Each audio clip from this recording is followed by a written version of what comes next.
Barrister साहब, बिल्कुल short हमें जवाब चाहिए, क्या ये निज़ाम तबाह हो गया है, ये कोलैप्स हो गया है, वजीर आजम 24 घंटे काम करें कुछ नहीं होगा, क्या रीसेट होने की जरूरत है, हाँ या नहीं? देखें, इसमें आपने क्योंकि काफ़ी हाँ या नहीं पूछे हैं, तो इसमें मैं एटलीस्ट थोड़ा सा मैं चाहूँगा कि just give me about 30 seconds. Nizam collapse हो गया है, नो।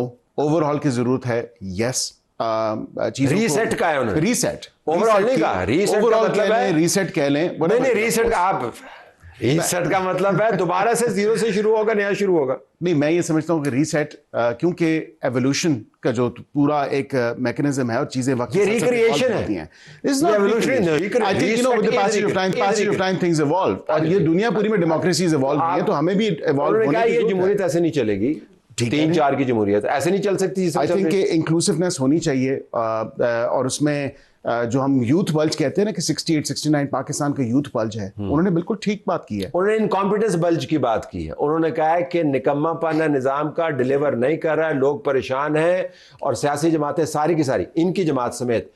लेकिन उसमें कम से कम ये तो है कि अगर एक सूबा डिलीवर कर रहा है या डिलीवर करने की कोशिश कर रहा है और कुछ उसने इनिशिएटिव्स लिए हैं और बाकी सूबे नहीं ले रहे, हर कोई अपने सूबे की बात करता है।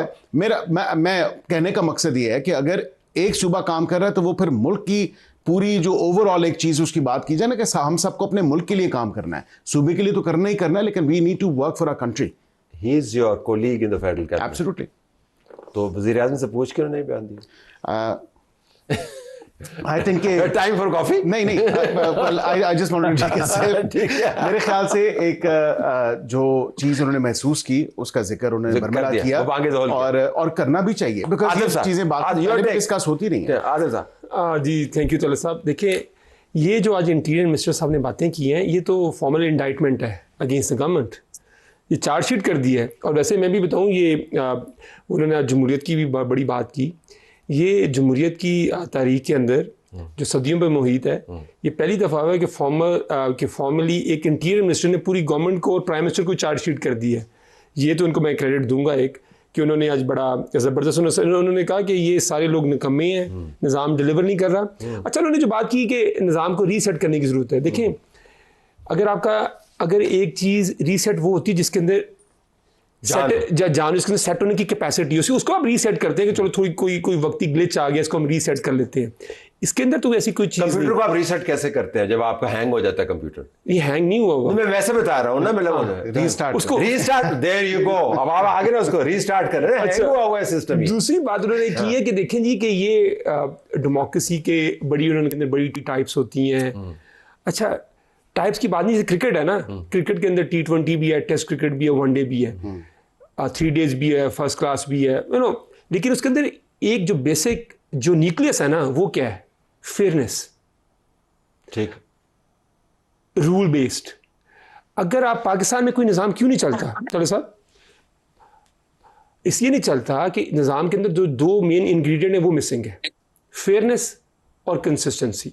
देखिए, अभी आप देखें आज़ाद कश्मीर के जो इलेक्शन है उसमें माशाल्लाह उन्होंने सारा बता दिया, सारा कुछ बिलावल ने बता दिया कि ये सारे, अकेले बिलावल ने नहीं, उन्होंने कहा कि आप लोग जो सारे बैठे हुए हैं ना, आप सारे फॉर्म 47 में आप काउंसलर नहीं बन सकते।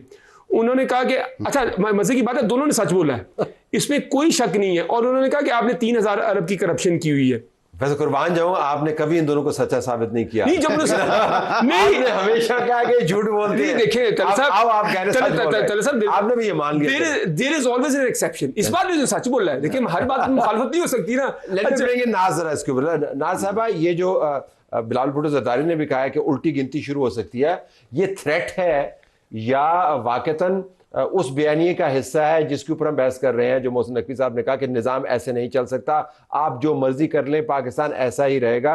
बिलावल भुट्टो ज़रदारी क्या सिर्फ एजे के इंतखाबात के हवाले से बात कर रहे हैं या वाकईतन हुकूमत की उल्टी गिनती शुरू करवाने लगे?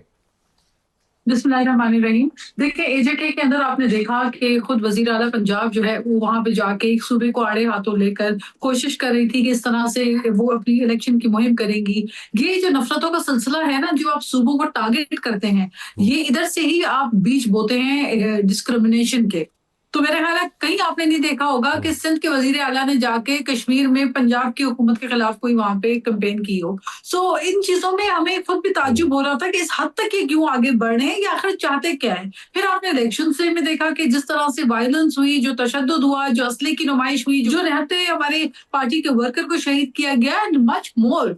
ये तमाम चीजें आपकी प्रेस कॉन्फ्रेंसेस में, मीडिया में हमने सारी चीजें दिखाई हैं कि किस तरह जो है वो धांधली की गई। मगर मेरा ख्याल है कि ये चीजें जो है, ये जो तकरार है, वफाकी हुकूमत को खुद सोचना चाहिए कि पंजाब हुकूमत, मुझे तो महसूस जाती तौर पे ये होता है कि शायद पंजाब हुकूमत खुद ही वफाकी हुकूमत के खिलाफ है और जानबूझ के ऐसी बयानात देते हैं कि जिसका असर बराह रास्त वफाकी हुकूमत पे पड़े। तो मेरा ख्याल है बहुत सारी चीजें हैं जिनको देखने की जरूरत है। अलबत्ता जहां तक देखें लेकिन क्या आपको लगता है कि आज मोहसिन नकवी साहब ने जो बयान किया, उस बयान से निज़ाम की टांगे जो है वो कांप रही होंगी?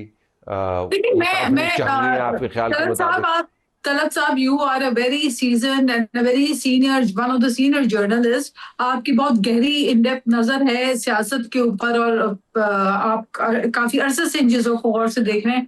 देखिए, रीसेट जो है ना, सियासत में आपको कोई भी काम अगर करना है, कोई भी चीज आपको निजाम में तब्दीली करनी है, तो वो ऑन ऑफ का बटन नहीं है कोई एक कि आपने ऑन कर दिया या रीसेट कर दिया तो रीस्टार्ट हो गया। रीसेट मींस कि एक दफा एक चीज को ऑफ, रीसेट का मतलब एक दफा एक चीज को ऑफ होना पड़ेगा, फिर ऑफ होने के बाद दोबारा वो प्रोसेस किस चीज को ऑफ होना होगा?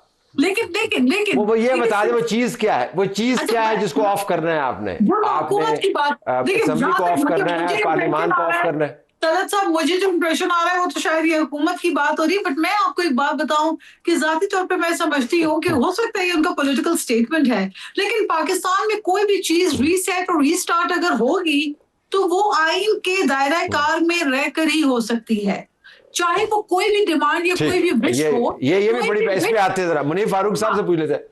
मुनीर साहब, वो जो हम तो कह रहे थे कि वाह जी वाह तो कितना सेट है, तो वो उधर से उन्होंने कर दिया कि रीसेट है, तो ये हुकूमत सेट है या रीसेट होने वाली है? क्या होने वाला है? सर बात ये है कि जो रीसेट होता है ना, कई दफा आपको याद होगा, आप ज्यादा टेक्नोलॉजिकली शायद मुझसे ज्यादा सेवी हैं, कई दफा ना आपको सिस्टम कहता है कि आप अपना जो एग्जिस्टिंग वर्क है उसको सेव कर लें और फिर रीसेट कर लें ताकि जो ग्लिच है वो दूर हो जाए। वो अलाउ करता है कि आपने जो काम अभी कर रहे हैं उसको रीसेट कर ले बिफोर इट रीस्टार्ट्स इटसेल्फ, या इसको अगर कोई रीस्टार्ट कर रहा है। तो यहाँ दूसरी बात यह है कि जो इसका एड्रेस ही था ना, ये जो सारा आज मोहसिन नकवी साहब ने कहा है, और जिस तरह मेरे आपके तमाम ऑनरेबल गेस्ट कह रहे हैं कि जी ये प्राइम मिनिस्टर साहब की चार्जशीट है, नहीं, ये प्राइम मिनिस्टर साहब की चार्जशीट नहीं है, इसका एड्रेस ही कोई और है। इसका एड्रेस ही PMLN के अंदर भी एक खास तबका है, ग्रुप है, इसका एड्रेस ही पीपल्स पार्टी भी है, और ये बात जो भी की गई है ये वजीर आजम साहब के नॉलेज में है। ये उन तमाम तरह गुफ्तगू और जो पार्लेज हुए हैं बिटवीन पाकिस्तान प्राइम मिनिस्टर और पाकिस्तान की जो एस्टेब्लिशमेंट के सरबराह यानी फील्ड मार्शल सैयद आसिम मुनीर साहब over a period of time कि जी what is the solution to all these problems. ये ऐसा नहीं है कि किसी ने कारपेट खींच लिया है नीचे से और हुआ है कि ओ ऐसा अर्नल की हो गया, यही क्या हुआ है।